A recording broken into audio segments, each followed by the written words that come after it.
First of all, thank you very much to the Writeidea Festival for inviting me. Obviously, they didn't think I was awful the last time, so I'm very pleased to be back here today. And thank you to you to coming out as well tonight. I know that the weather was maybe could have put you off, so I'm glad that you've decided to come. So the talk tonight is about the punk rock politics of Joe Strummer. And I think it's rather apposite, although we're in the wrong side of London, because Joe Strummer was from West London, but it's rather apposite to be here because just over 2 weeks from now is the 20th anniversary of the 15th of November firefighters benefit gig that Joe Strummer and the Mescaleros played for the firefighters who were on strike between 2002 and 2003. And that was his last London gig. He played a couple of more gigs before he died, but that was his last London gig. And it was also, as many of you know, probably will know, it was also the last time that Mick Jones joined him on stage. So it has a significance, for many people, for the firefighters, for Clash fans, Strummer fans. And then just winding the clock forward a little bit. Hi, George. Nice to see you. I was at that. Well, I was going to say thank you. Just to say, this is George Burnett, who produced a pamphlet based on that gig called The Last Night London Burned. And there's also George and his sort of fellow comrades also produced a film of that night. So it was a great thing, and it's probably the book's out of print, but you could get hold of it somewhere, I hope. So what I was going to say was that if we wind the clock forward a little bit, we then come to the 20th anniversary of his death on the 22nd of December 2002, which is a very significant event in many people's lives. So I just want to kind of put that as the context, and I'm sure many of you are aware of that, but it's worth mentioning nonetheless. So what I wanted to look at tonight is what were the politics of Joe Strummer, because there's certainly different views about what his politics were. There's even some controversy about whether he was or wasn't particularly left-wing. I want to look at what his influences were that resulted in him having particular views. I then want to look at what influence he had on others, people like myself, George Burnett. I'm sure there's other people here tonight. And then lastly, I want to conclude on the issue of what does Joe Strummer more widely tell us about music and culture, and how it may or may not be used to serve the ends of a left-wing agenda.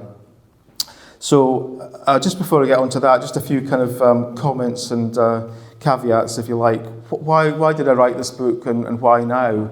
Many of you might think, well, was there really another need for a book on Joe Strummer? We've had Chris Salavich's so-called definitive biography. We had Pat Gilbert's book, Passion is a Fashion, and we had Chris Need's book, Joe Strummer and the Legend of the Clash. So we're quite well served by books on him, and there are many other books as well by the likes of Anthony Davey, who was a Mescaleros kind of follower. But my argument as to why there are many rationales, but the key rationale for writing this book was that none of those books that I've just mentioned, in my mind, deal adequately with the politics of Joe Strummer. Chris Salovich is a music journalist, Pat Gilbert was a music journalist, Chris Need, well, they all are, they're getting quite old now, but, were music journalists. And when they wrote those books, they were kind of rock and roll books, the politics was not a central part of what they were interested in, and therefore I thought there was the need to do that. Now, another kind of point of qualification is that if you think, and hopefully you won't, but if you think I'm in anywhere near putting Joe Strummer on a pedestal, I would say that one of the things that we have to understand and recognise and acknowledge is that Joe Strummer, along with other people, had the great benefit of coming out of punk. It was a short-lived youth social movement, and the likes of a lot of the post-punk bands that came later, even the likes of Billy Bragg, they didn't have such a fertile basis to come from. So what I'm saying there really is that some of the impact of the Clash and some of the impact of Strummer is down to coming out of that social movement, which wouldn't have been true 10 years before, 10 years afterwards.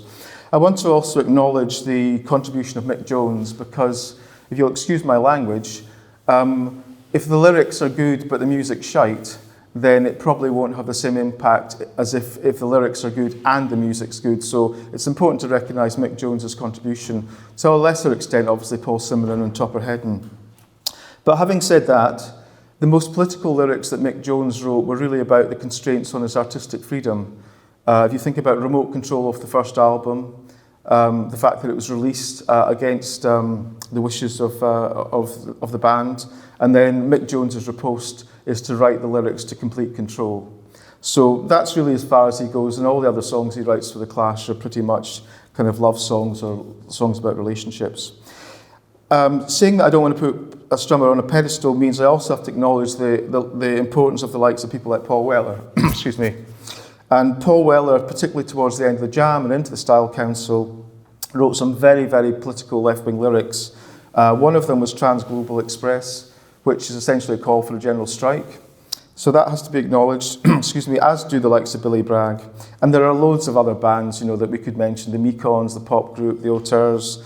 All of them have a place. But what I wanted to really focus on trying to explain was why was it Strummer and The Clash in particular, but also Strummer later in his life, why were they able to speak to such a huge audience and have such an impact, which, maybe to just exaggerate the point, you put all those other bands together and they still maybe don't even make up the influence that Strummer and The Clash had. Final point of qualification is just to say that there are other lyricists who are very, very important for a left-wing agenda and who have had and still have a mass appeal. So I just would mention, obviously, the likes of Bob Dylan, Bob Marley, John Lennon, Woody Guthrie, and possibly Bruce Springsteen, although he's more of a kind of Catholic Democrat than a left-winger of the likes of Joe Strummer. So all those things hopefully just give you a little bit of context before I get onto this. So where did Joe Strummer's influences come from? Well, one was his father, who was a Labour-supporting citizen, if you like. And that's probably important to know that, because most of the things that are said about Strummer and his background was, well, he was the son of a diplomat. His father was never a diplomat. He didn't conduct diplomacy, but what he obviously worked in the Foreign Office, the British Commonwealth and Foreign Office, and he did rise up quite high, and he got an MBE. So there was his father, but probably much more important than that were things like Strummer was a child of 1968. He came of age in 1968. He was aware of the Black Civil Rights Movement. He was aware of what was happening in Paris in May 68, in Italy, the levels of strikes and so on. So that fed into what he became. But it's interesting that even though he's aware of all those things, you would find it very hard in the lyrics of the 101ers, which is his second band. He had the first band in Newport called the Vultures. But his first main band, the 101ers, Keys to Your Heart being the obvious thing, there's very little that's political in there. And therefore that's important to think about, well, why does he change as a lyricist?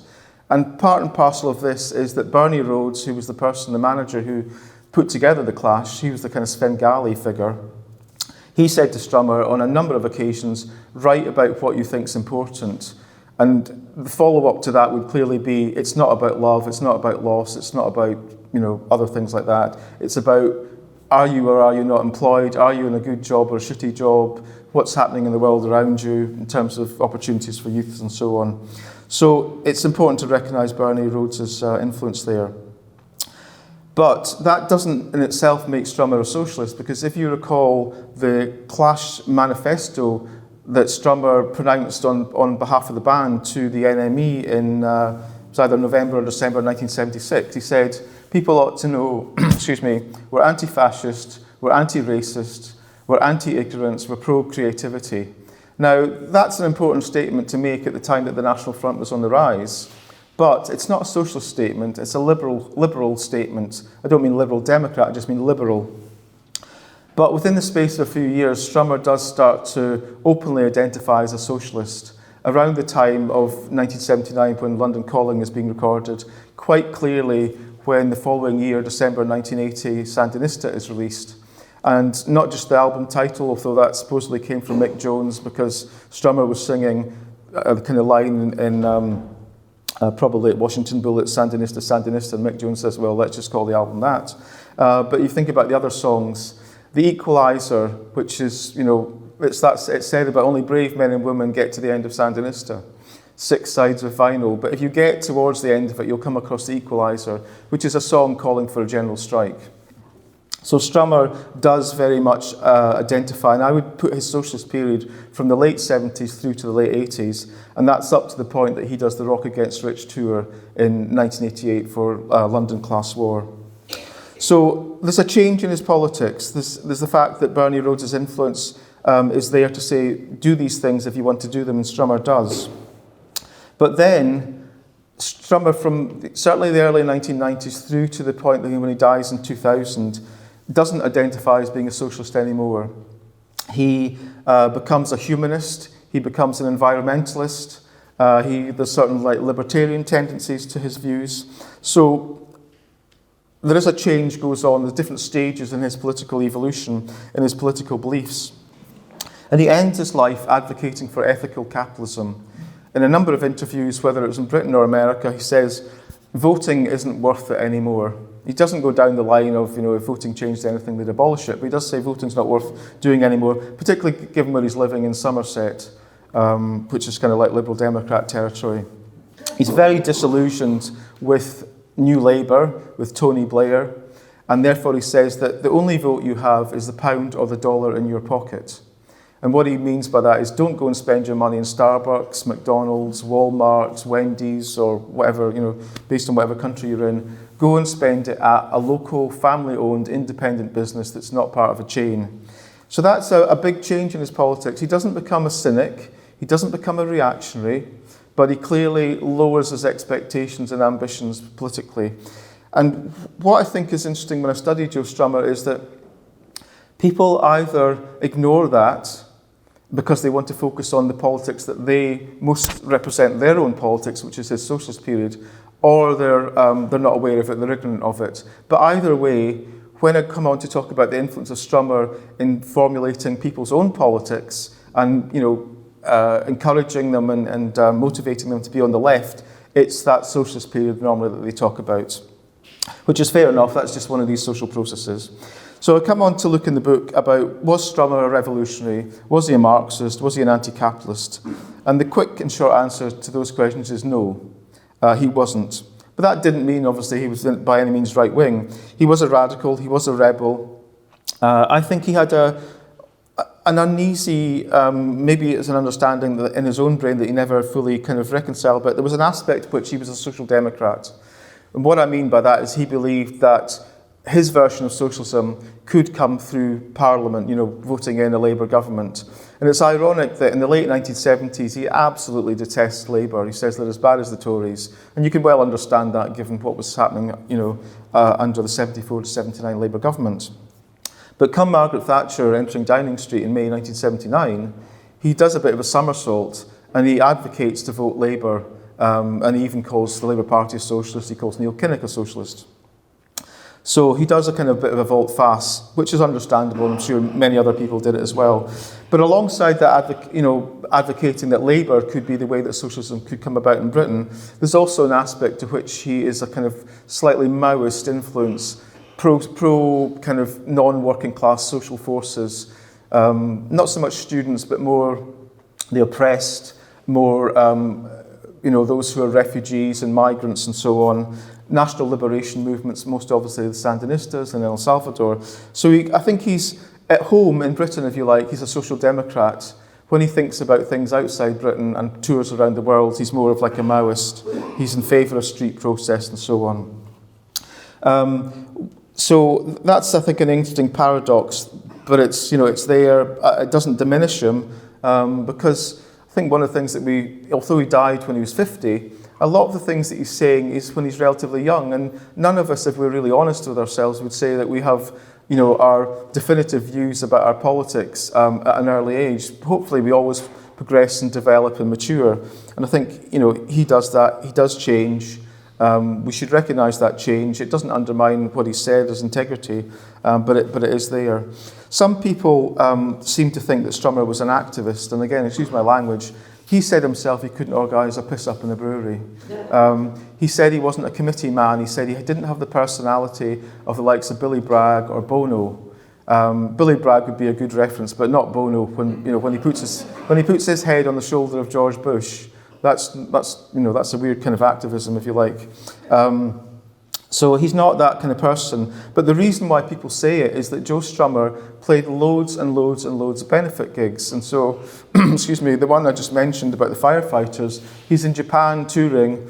Two members of the London Fire Brigade, or the FBU in the London Fire Brigade, get in touch with him and say, could you play a gig? He changes his touring schedule when he's coming back to Britain. He plays that. But also on that last tour, the Bring It Back Home tour, he plays at least 2 other benefit gigs, one for the Diane Fossey Gorilla Fund, as in gorillas in the wild, animals that is. And another one is for the Steam Room, which is a kind of music venue that young people can go and practice and play music in, where he lives in Somerset. So people think, and obviously the other great thing is, of course, the Rock Against Racism at Victoria Park on the 30th of April 1978. And all those are, that's great testament to him, but it doesn't make him an activist. And I think the rub is that what he could have done much more when he was playing benefit gigs was he should have done a lot more for the miners that year-long strike, because the Clash only played 2 benefit gigs on the 6th and 7th of December 1984, and the strike was, 8 months in at that point. The miners were, getting starved back to work, so it was a bit late in the day. He did it, but he could have done a lot more. The Redskins did a lot more. Paul Weller did a lot more. Billy Bragg did a lot more. So his politics do change. As I say, we need to recognise that. It actually, I think, in many ways makes him a more interesting person to study. So let me come on to the issue about his influence. Before I wrote the book, I was aware that so many people have said about him and to him, "You changed my life." And what I wanted to think about and study was, what did they mean by that? Did they mean Joe Strummer made them go and pick up the guitar? Did it mean that they became poets or lyricists? Or did it mean that politically he changed their lives, as in he opened their eyes to certain things, they became left-wing under his influence? And some of the motivation for doing that is, I am one of those people. Strummer didn't make me left-wing on his own. I was studying A-level geography at the time at school in Buckinghamshire. I was finding out about poverty in West Africa and having an appreciation of the kind of global dynamics of capitalism. I also started going to a third world first kind of group that was church-based. So that was my kind of introduction. Then, of course, there was the miners' strike. So I don't want to say definitively Strummer made me X or Y. He didn't, but he was certainly a major influence on me.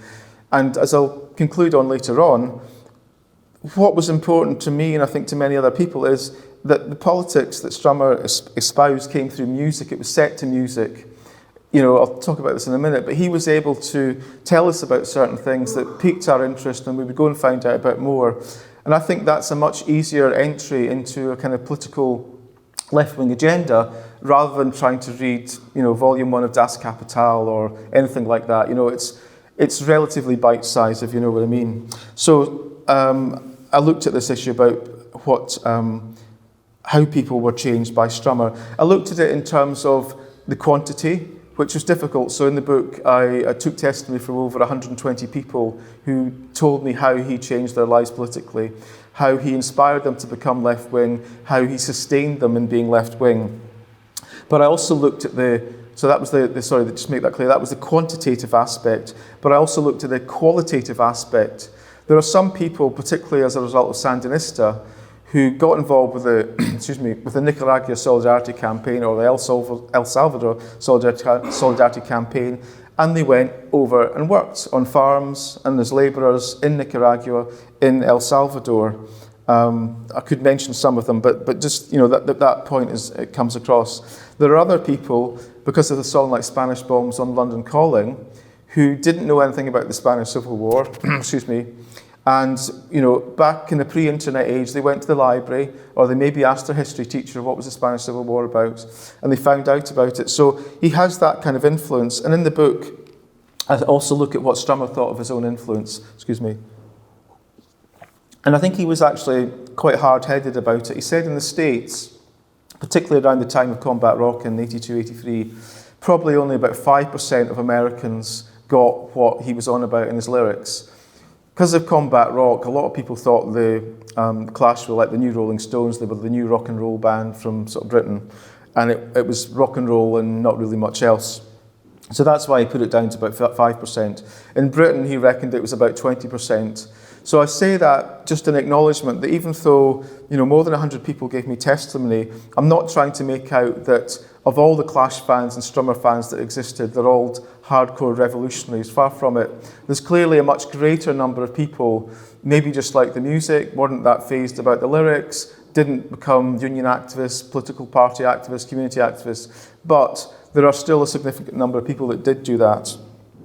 Ironically, one of them was Nick Sheppard, who was one of the guitarists that replaced Mick Jones. He wasn't inspired to become politically left-wing because of Strummer. His parents were already Labour supporters, they were involved in unions, but he clearly gravitated towards the Clash, wanted, did the audition to join, and that kind of sustained him for quite a while. So that was an interesting example. So Strummer was able to widen people's horizons, as I've tried to allude to. And he also had the role of a kind of an educator. There's a song by, I wish I hadn't said that because now I can't remember the name of the band. Oh God, it'll come to me maybe. But there's a line in a song from an American band called "Maybe Strummer was the best teacher we ever had."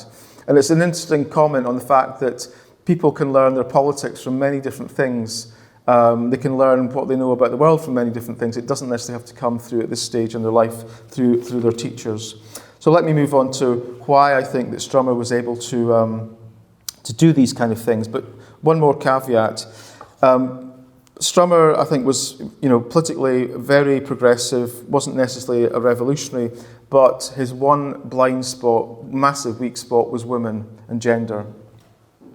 He's not sexist, although I think there is evidence of that in his personal life. He is not anti-sexist, he's almost like non-sexist, he's somewhere in the middle. Because if you think, I know this sounds really kind of cliche, but at least 50% of the population of the world are women. We know that women, or certainly my view is women are an oppressed group. So if you're a socialist, particularly in that period of his life, you should want to be writing about that to sort of advocate for women's rights, for feminism, etc., etc. And you look at the evidence, Lovers Rock, okay, so women shouldn't be forced to go on the pill for various reasons like weight gain, okay, so there's that. There's the fact the Slits opened for the Clash on 30-odd occasions. But I think that's, not great evidence because it's quite weak. The Slits, yes, they were a sort of feminist band, but they didn't speak about, their feminism was what they did, as in up on stage being young women. They didn't actually have, great feminist lyrics, if you like some other women performers are, like, I don't know, anyway, leave that aside. We've got Lovers Rock, and then we've got off the Cut the Crap album in 1985. We've got a song which ended up being called Sex Mad Roar, but it was originally called Sex Mad War. And at that time, when Strummer's touring with the second version of The Clash in the States, he says things like, pornography is rape, he's arguing about women's safety. Those were the exceptions, so I do want to kind of, make that clear. And when it comes to his personal relationship, you would have not wanted to have a personal relationship with him. For example, he was a serial unfaithful to his partner, the mother of his children, Gabby Salter. So again, all that has to be recognised. Let's not put him on a pedestal, because an awful lot of people do talk about Saint Joe.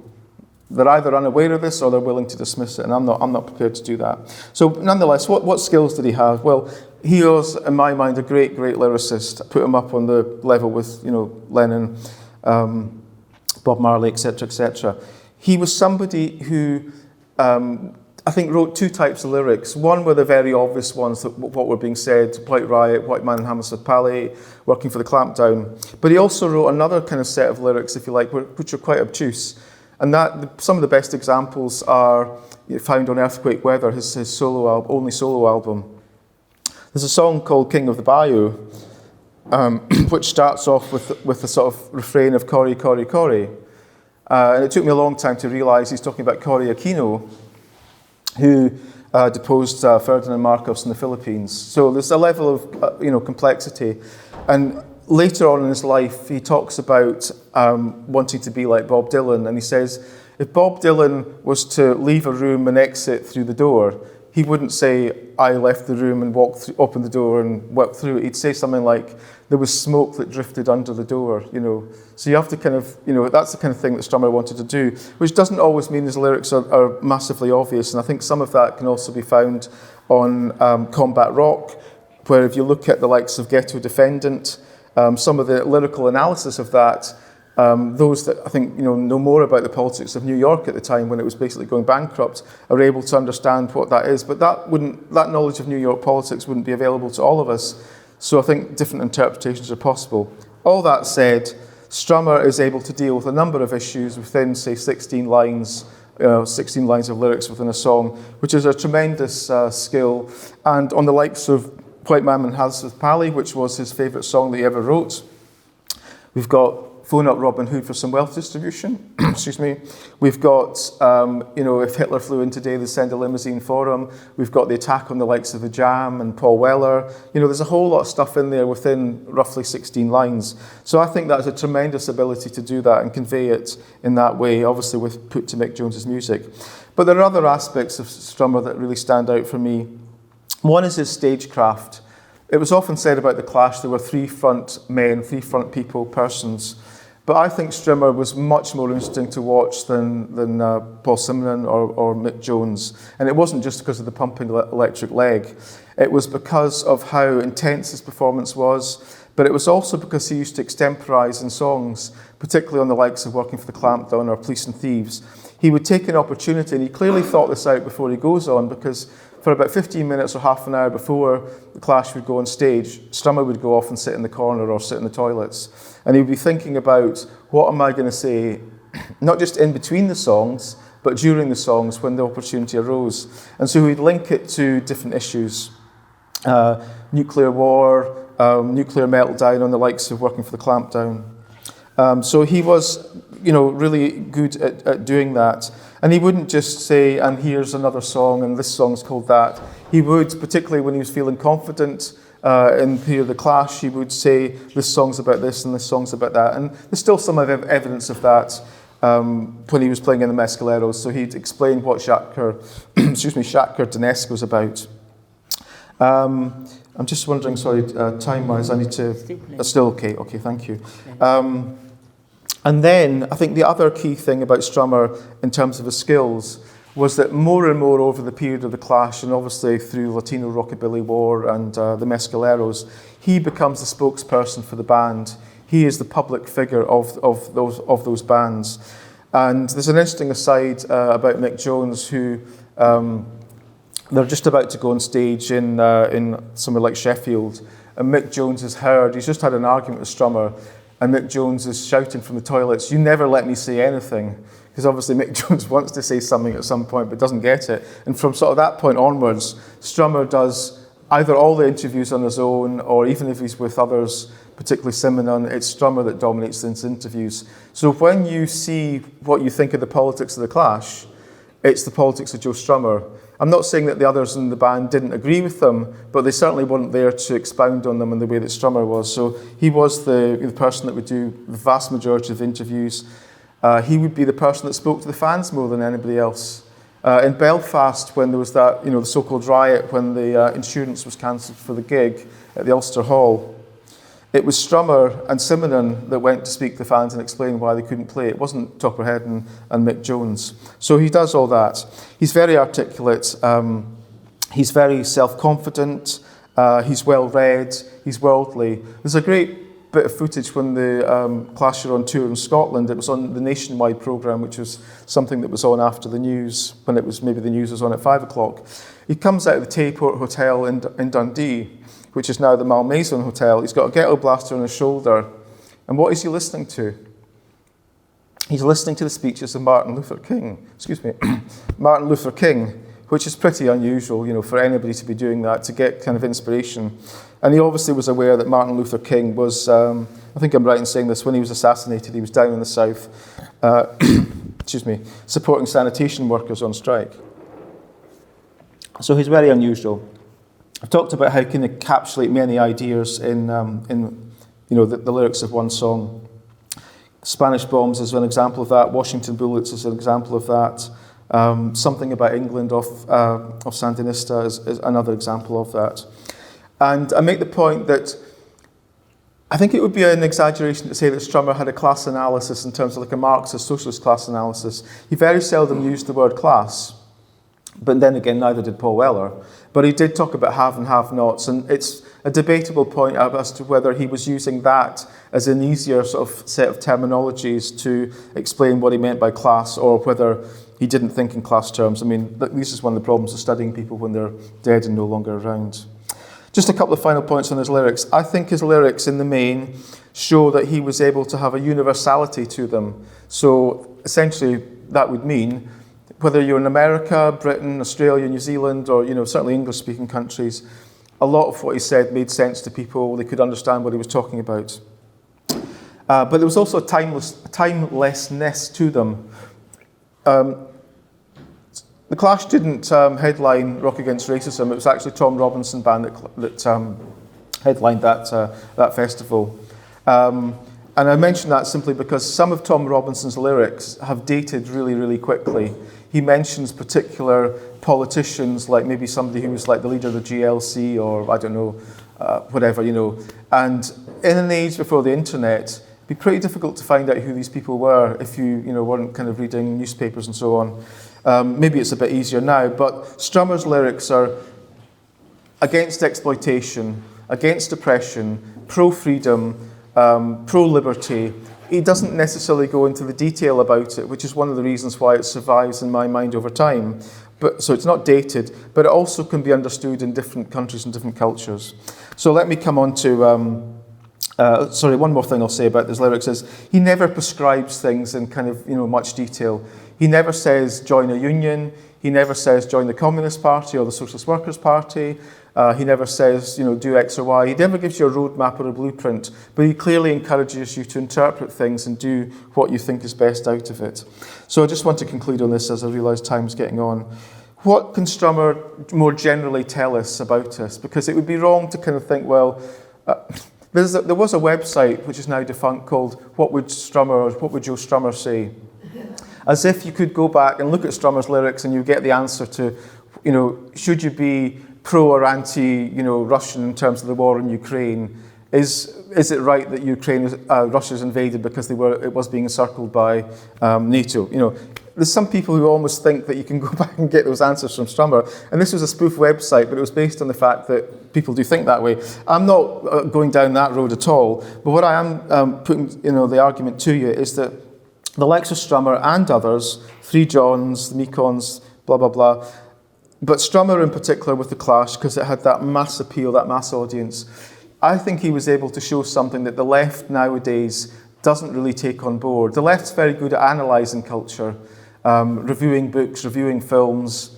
The typical kind of socialist worker thing, it used to be back, well, it didn't mention the working class, and if it didn't mention the working class, the book or the film was crap. I mean, it's moved away from that a long time ago, but at least it would analyse those kind of things.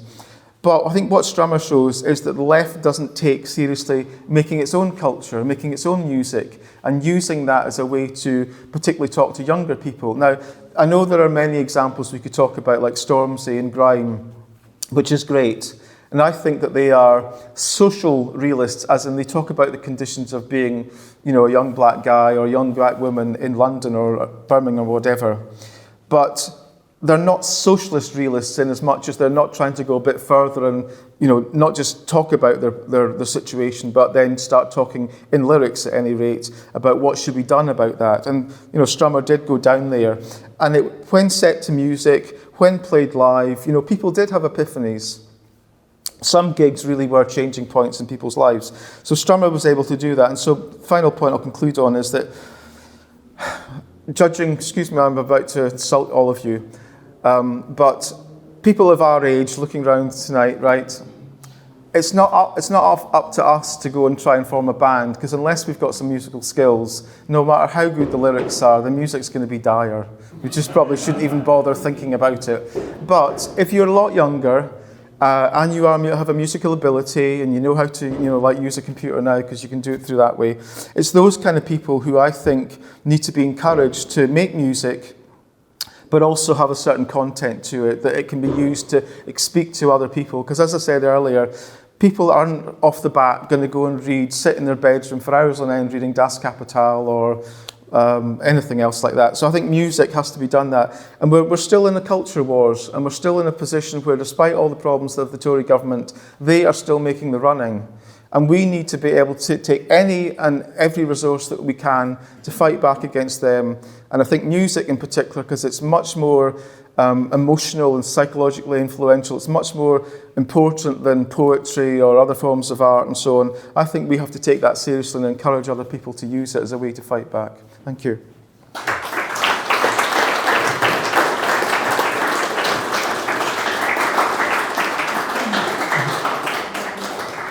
So before we start the question and answer, I'll ask the first question if you don't mind, and then we can get more questions.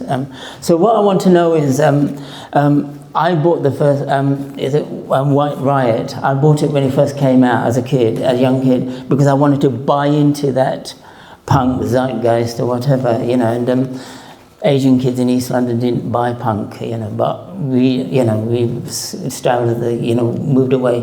But it didn't mean anything to me. It was just the music. But by the time Sandinista came, I wanted to know, what does Sandinista mean? And that's when I started a journey of exploring. There was no internet at that time. So it made me go into a journey, a lot of these bands. But there's nothing now. I work with young kids, and unless there's a music in Grand Theft Auto, they ask me, can you tell me what is this song, who is it by? It's really good. There's no political message coming through. And I'm just thinking, how do you see that change since the post-2000? Yeah, it's a very difficult situation. I mean, there are some bands who, like I was just told, I did a book launch in Walthamstow a couple of nights ago, and somebody told me about a band called Enola Gay. Obviously, I recognise Enola Gay as one of the B-52s that dropped a nuclear bomb on either Hiroshima or Nagasaki, but I didn't know of the band, although it's interesting that they would take that name. And then there's other bands like the Idols, and I've mentioned some of the grime people. But I think despite them, there's still, the point that Billy Bragg used to make and still makes is there's a lack of protest music around. That I think is very true. There's been it's not just down to the likes of the X Factor and so on, there's been a depoliticization of music overall. You go back to the 1980s, I mean, I mentioned the different types of bands in the book, but Redskins, McCarthy that ended up going on into Stereolab. There was loads of them, loads of left-wing bands. And obviously the Reg Wedge tour was very important. I mean, doesn't matter really what you think, whether the Labour Party was good or bad at that time. That was a huge thing. It's an attempt to emulate and in some ways rock against racism. So I think it's true to recognise the kind of poverty of the situation in terms of left-wing music, but I would struggle to give you an honest, convincing answer about how you go about changing that. I think it would have to be an organic process, and hopefully there will be events, because around the time of the student rebellion in, what would that have been? 68? No, sorry, I was thinking more the, when they trashed the 2010-11. Yes, thank you. Around the time of Occupy as well. There was a kind of politicisation of some young people at that time, which I think did feed into some bands. But what I'm really using that point to say that some things have to happen socially in order to do that. You can't just literally go out and speak to people and convince them to do it. There's got to be some wider social change that really lets these people see themselves, without being told to do it by an older generation, that they need to start making music, or in their music start talking about things. So not the most optimistic answer, but probably in my view a more realistic one. But can I just finally say, one of the great but frustrating things about writing the book is yourself and loads of others are now telling me the things that I wanted to know before I published the book. So I have come across, I would say, at least half the number of people since the book's come out and since doing the talks, who've told me the kind of things that other people told me in the book. And it's ironic. So I always say, hopefully I'll be able to do a second edition, because I would like to show that there are actually more people. And most of them are white, bald men like me. So fortunately, you're not bald, you're not white, and I don't know what age you are. But, there are loads of people, and there are also women as well, loads of women that have come out and said Strummer was important to them. I got a bus pass. It's maybe just the fact you've still got hair. So can we take lots of questions from the floor, please, yeah? Yeah, so there's one there.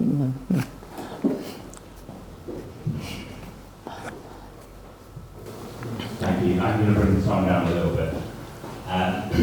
So, somewhat famously, the Clash were one of Green Day's two most biggest influences with different things. I was a big fan of Green Day when I was younger. However much Green Day are radio-friendly unit shift about what they spawned, I would say, probably pop punk, was huge and very capitalistic. Did Strummer ever speak to that, his line of music becoming so commercialised, and what he thought of that? Yes, he did have views on that. He used to say about bands like Green Day that they were worthy successors of the Clash and other bands, which I think is absolute pish. It's not just that they have become kind of like rock stars, multi-millionaires and all that. It's not. I want to think musically they're a shadow of what good punk bands are about. So the music I don't think is as good, but lyrically they're really weak. So I don't see that, and I think what that was really about was Strummer becoming, in his 40s and then approaching his 50s, and trying to be over generous in his praise for other bands that were kind of coming through and making it, and not be an old kind of curmudgeon, not saying, oh yeah, it's never going to be as good as it was in my time. I think that's probably the motivation that led him to say those kind of things. I mean, he praised other bands like Blink 182, which, yeah, no way. I suppose one other band that's maybe a bit different was Rancid, because Tim Armstrong from Rancid made enough money to set up Hellcat Records. And therefore, in one sense, we should be grateful for that, because, of course, Hellcat Records was the main record label that the Mescaleros brought out their 3 albums with. And it's an interesting point, if I may just say this, that a lot of people say combat rock broke the Clash, and I think there's a lot of evidence for that. What they mean by that is that the Clash became so successful, particularly in America, as a result of combat rock. And it was always in Strummer's head that he said, I want CBS to be a means to an end. I want to speak to people, get the lyrics out there. But it was always going to be a bit of a deal with the devil, wasn't it? Because there was pressure on them to make money. Clash was always in debt to CBS. CBS wanted them to tour, and quite often, but not pay to do the tour. And yet, come the end of his life, in a funny sort of way, that difficulty is resolved, because the first Mescaleros album, Rock Art and the X-Ray Style, it just breaks even. And I think in the end, the other 2 albums probably did make a bit of money for Hellcat Records, but there wasn't the same commercial pressure and push on Strummer in the Mescaleros from the record label as there had been from CBS. So it's a kind of interesting little story that he ended his life as he probably always would have wanted to have been in terms of his relationship with the record label. So, maybe we could be not quite so critical of Tim Armstrong and Rancid. So,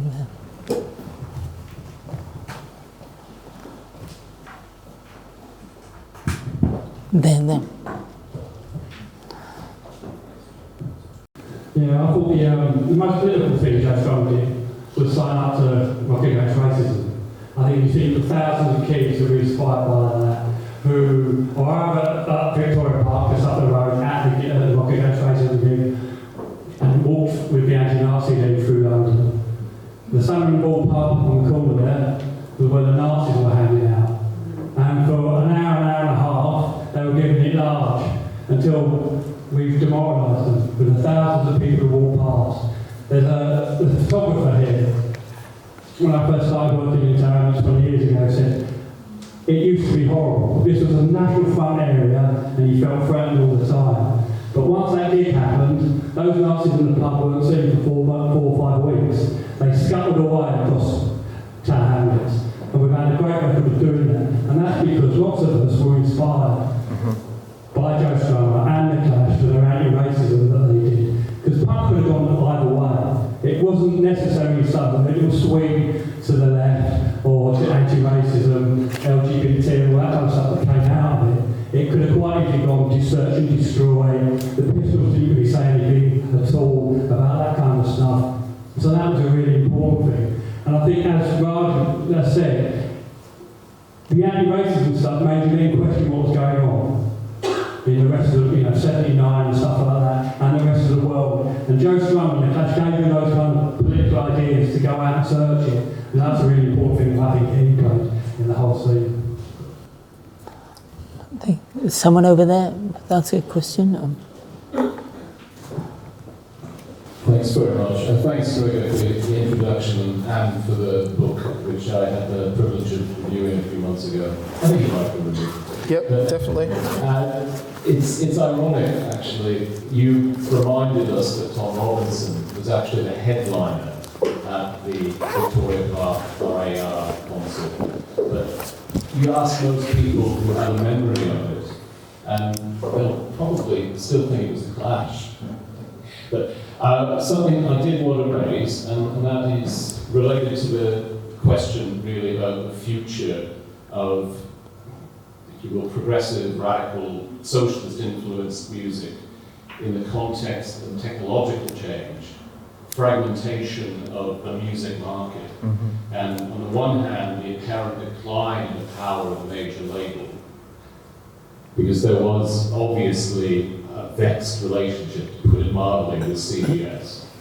The extraordinary reality of this multinational company, which I think by this stage has been taken over by Sony Columbia, but perhaps not, releasing an album called Sandinista at the time when the Reagan administration was effectively waging a not so covert war against the Nicaraguan revolution.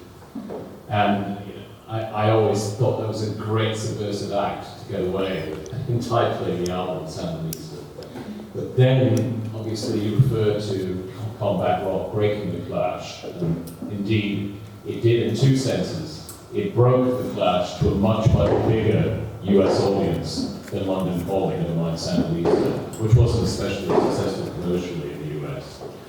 And at the same time, I think it actually was a major contributory factor to the decline and disintegration of the original lineup. Less than 18 months later, Mick Jones was expelled from the band, and clearly they were never the same musically, in my humble opinion. The point that I suppose I'm trying to come to is, in current circumstances, I think you're right, given working class defeats over the last 4 decades and degree of depoliticization of popular culture, that finding an audience is a challenge, and also finding the channels to reach people, despite the fact that we have this ostensible proliferation of independent labels, and we have so many more ways of accessing music as consumers. It is hard to appreciate, I think, fully what they were able to achieve collectively, in Strummer in particular, during that brief period of the late 70s, early 80s, working with this god-awful multinational corporation. Anyway, that's a meandering question, but how in a sense, in the latter day, with all these means of accessing music, and given at the same time probably the difficulty of getting anything too political onto 6 Music, which is frankly how people my age tend to access popular music now. What is the way forward? I mean, come back to the opening question. Yeah, sure. Yeah. Thanks, and sorry for rambling on a bit, but anyway, thanks again for the book and for the introduction. Thank you. Do you want me to just respond to you? Yeah. Neil's point, just to remind people, of course, the likes of Susie Sue and Sid Vicious wore swastika armbands. I think they did it out of shock value. They wanted to shock their parents, who were of a generation that had fought against the Nazis. But to younger people, they wouldn't necessarily have known that, and so there was that danger. For example, I think it was actually Bernie Rhodes refused to allow the Susie and the Banshees at one point to use the Clash's PA because of what Susie Sue did. So just an aside, but Neil's absolutely right that the Clash, more than any other band, helped make sure that punk I mean, punk was many things. It was nihilistic and so on, but if there was a sense that punk had some inner meaning to its core, the Clash helped take it in a certain direction, which was to the left. And although, again, we can overly romanticise things, there are many people who went to that gig in Victoria Park on the 30th of April 1978, who for them it was a big change in their lives. I mean, Andy Gilchrist, former leader of the Fire Brigades Union, he makes that point. Billy Bragg also makes a similar point. And I didn't mention it, but just in terms of unions, you know, a number of key general secretaries have been inspired by Joe Strummer and the Clash. So Andy Gilchrist, Matt Rack from the FBU, Mick Ricks, who was the general secretary of ASLEF, but now works for the GMB. Steve Kemp, who was the General Secretary of the NUM, now works for the GMB. Jeremy Deere, who was the General Secretary of the National Union of Journalists. You know, these are just little examples, you know, right at the kind of pinnacle of unions to give an... Yes, of course, Mick Lynch, yeah. Although I think his taste is a bit wider, but nonetheless, yes, Mick Lynch, yeah. Who has much better musical taste than Bob Crow, as I found out. But anyway, so that was a very important thing, that particular that gig.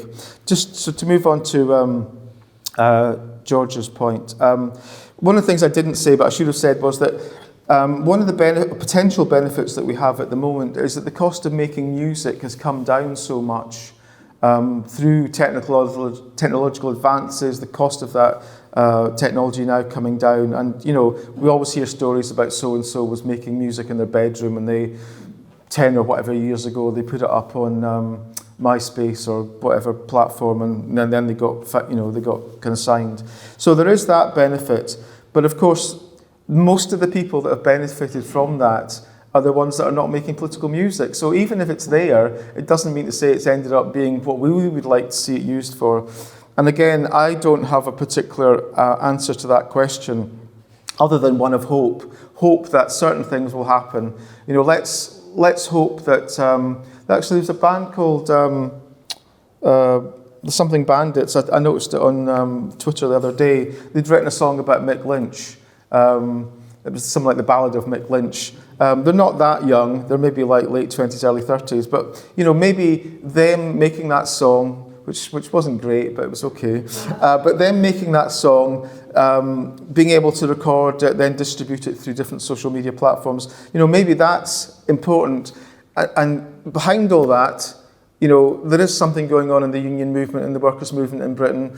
It's not a rerun of the 70s by any means, but something clearly has changed in the last 6 months. And maybe out of that, some young people who don't know anything about unions will start thinking, all right, what are these unions? We're going through a cost of living crisis. Maybe unions have something positive to offer, as in, you know, making sure that we get inflation-proof wage rises. So, you know, maybe something like that, because I mentioned the thing about the students before in 2010-11. So maybe something will come out of that. Just one quick mention about Sandinista. One of the things about the Clash, but obviously Strummer in particular, was that they did, if you like, put their money where their mouth is on many occasions. And Sandinista, 6 sides of vinyl for only £6 when it was released, and it was put out on the basis that the Strummer, obviously being the lyricist, but the band as a whole, they wouldn't get any royalties until at least 200,000 copies were sold in Britain, which did eventually happen, but it took quite a long time. So they were prepared to take that hit for what they believed in. So that was great. Obviously, people getting, you know, trying to keep ticket prices down, letting fans in through the back door or the back window, that's all, you know, legendary stuff. Just as a slight kind of balance there was quite a few things that Strummer promised to do that he didn't do. And this speaks to the fact that he wasn't an organiser. He was going to set up a music venue called Buckingham Palais, as in, you know, the Hammersmith Palais, Buckingham Palais. He didn't do that. He was going to set up with Ian Dury, Ian Dury, a kind of workers' cooperative for publishing music. He didn't do that. He said he was going to set up a radio station. He didn't do that. He said he was going to set up a new music television programme so it was better than whatever was on LWT at the time. He didn't do that. So he does loads of good things. He could have done so much more, you know. Okay. Any, you know, yes, Just thinking what Neil was saying about thank you. just thinking about what Neil was saying and about the anti-racism, and obviously the gig as well at Victoria Park, but you were saying about people being offered kind of bite-sized bits rather than reading Das Kapital or socialism is a huge subject, and that idea of a movement, hippies, punk, quite an open, lots of possibilities. Yeah. And that seems to be out of music now. A lot of music, as you say, is kind of bland or doesn't have any kind of attachment. And I'm thinking slightly about the American right and that kind of extreme hardcore music that some of those people listen to. Very kind of slightly corporate attached to the right-wing movement. And it obviously caters to a certain audience, and it brings in the kind of heavy mob, which we had here as well. But in a sense, if you can't identify with your opposition, what's the point of having a movement? What's the point of having socialist music if there's nothing to oppose? In the sense of musically, because people used to fight with skins, they used to fight with rockers and so on, modern rockers and everything. There was an opposition. There isn't that now. And I wonder whether that's important, that in a sense you need to belong to your football club in music to have something to oppose to make it exciting. If you don't have that, who are you opposing? I think that's a very good point. I mean, the other night when I was doing this other talk, I said that we don't have any tribes anymore. You're absolutely right. The kind of youth culture, tribes, we don't have that anymore. I think there are still some small elements of it, but it's mainly, I suppose, around the kind of grime scene more than anything else. There's still loads of people go out to see live music, particularly kind of indie type bands or so on. They used to be around the time of the Libertines, they used to play in people's front rooms and so on. And the Libertines were slightly political and they were produced by Mick Jones, but, to the extent that that was true, that was, more than 10 years ago. So we do have a problem there. And it's ironic, you made me think of a point which I sometimes do say elsewhere. Nazi music is probably not something that we would want to emulate in terms of its content, but you think about the likes of Blood and Honour, not just in Britain, but particularly in Europe. So there's a record label, there's a network, there's loads of gigs going on. I think something similar can be found with the alt-right and the neo-Nazi and Nazi movements in America. So I would suggest that it's an example that we absolutely detest, but I think they've cottoned onto something that we are not recognising. I don't absolutely know how widespread it is, and I don't know whether it's a very small movement or not. I imagine it's probably a lot bigger in America now because of Trump and all so on. But, I think they've realised something can be done. And they go away and, you have these kind of weekend camps and week-long camps. And it's a whole social scene, it's not just the politics, it's, there's socialising and entertainment around it. And the last political party that I think cottoned onto that kind of thing, but in a bygone age, was the Communist Party in Britain. Obviously, the Communist Party in Italy, Spain and France, but they have a cultural side to them. The Fête Humanité still happens in Paris every year. It's still a big event. You can take your kids there, you can go and eat and hear music and poetry and political speeches. We don't have anything like that in Britain that I'm aware of. So I think and maybe the left field at Glastonbury, but they're kind of exceptions that prove the rule. I think culture has been taken, in the way that I'm speaking about it, much more importantly on the continent, particularly, as I say, in the likes of Spain, Italy and France. And largely that's down to the Communist Party. Despite, what you might say about the Stalinist politics of those communist parties, they have worked something out. And yes, it's maybe not as vibrant as it used to be, but it's still there and it's still going. So thanks for raising that point. I think we can take one more question. Yeah, thanks, Diego. I was already politically active when I saw the clash at Victoria Park. But one of the things that I kind of always felt about Strummer and his performance was he just totally meant it and was so believable. And still I would kind of put them up there as one of my favourite bands, albeit I don't listen to them that much now. However, I did go and see the exhibition they had on at the Museum of London, with London Calling. And, you know, I felt quite tearful when I was watching people, quite young people in there, and it was a very well put together exhibition of kind of film performance, guitars, you know, lyrics and the rest of it. And, you know, thinking about some form of legacy, it's very difficult to kind of, I'm too old to understand what the legacy might be. But it was great to see young people hanging around and just enjoying themselves. And I just felt tremendously proud that I was there at that kind of time. And everything in terms of art doesn't float by itself. It has a context and it has a certain time. And, you know, who knows what can happen in the future. Okay, nice. Okay, I think we've come to the end now. I'd just like to thank... Can I just make a quick... I think you're right. In the final chapter of the book, the conclusion, I raised the issue about how long will his legacy last for. Clearly, it's outlasted him in terms of when he died 20 years ago. And we have various Strummer festivals and Strummervilles and so on. So those are all great things that keep going. We've got Clash fans against the right. We've got this film coming out called Resistance Street. We've got one of the FBU activists, a guy called Mark Bedford. He's putting on, I think it's the 17th and the 19th of this month, a 20th anniversary gig to celebrate the firefighter gig. Say again? 2 weeks from tonight. 2 weeks from tonight, thank you. And where is it, George? Next to the hall underneath the Westway. Right, back in Strummer stomping ground. So there are those aspects, and that's great that those people are doing that. But in the book I found, and I'll just give you one example, young woman who lives in, I think it's New York. She came across a Clash song, Strummer lyric, and the reason that she went and researched all the back catalogue and then got into the Mescaleros and so on was because she was becoming active in Bernie Sanders' campaign for the Democratic presidential nomination.